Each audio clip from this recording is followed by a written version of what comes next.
A common misconception of leadership is that they're perfect and that they have it all figured out. Trust me, nobody does. Nobody. It's really just tuning into what you're passionate about, what your strengths are, and just taking that and running with it. Because everybody has something different. No one is the same person. No one's doing the same thing. So really coming together and pulling this strength and that strength from this person and that person and putting it all together, that's what makes good leadership. And it's not just one person that leads everybody. Everybody's a leader in their own way, which is really interesting, and that's what makes it so engaging and so fun and really keeping people involved. And again, it's just showing up. You're absolutely right. These are all group efforts. Portugalia is a group effort. Fabric is a group effort. We look for people that complement my skill set. So where I may be an effective communicator, I'm looking for someone who's an effective organizer. Say maybe I lack there, but you know, someone else. You know, I'm always looking for someone around me to complement my skills. So that's what I look for when I look for other people to contribute to these initiatives or these projects that I'm involved in. I think it's super important because I want to see someone out there that might have a similar background as me, someone that is able to show me like, okay, so it's not just, you know, a white man that can be a leader. I can, you know, do it too.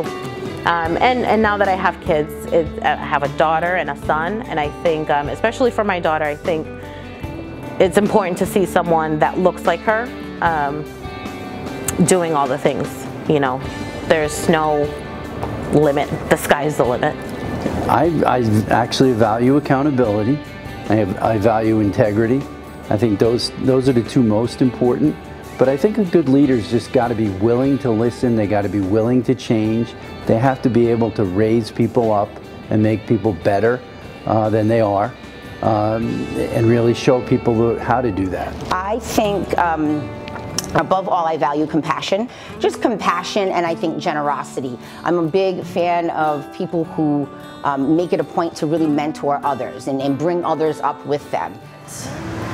Leadership is not a status that is static that we can take for granted. I don't feel like I've crossed this threshold to where I can be like, okay, now I am officially a leader. I think leadership, or someone is a leader because of the little decisions that they make every day.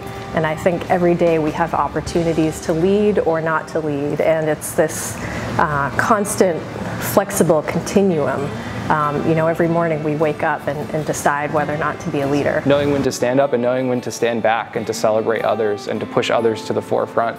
Because that's, again, power in the best way. That's powerful.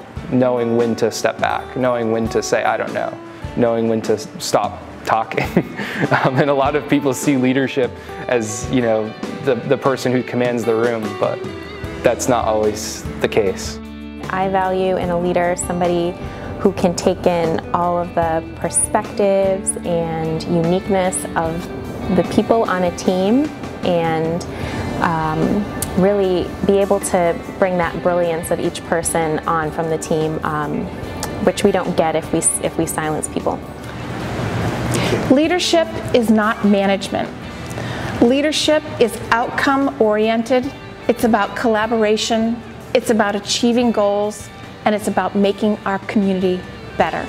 Once I became more accountable and aware of myself, it made me hold others accountable, be more aware of others as well. Especially by learning how to address people in a Socratic approach, by asking the right questions versus being accusatory, and just having honest, candid conversation. Being as human as we possibly can be. Sometimes we get so caught up in our titles, we can forget about the humanity of what we do. And as we say, what we do is we spell humanity, H-U-E-manity, because we appreciate all colors, backgrounds, spectrums, and orientations.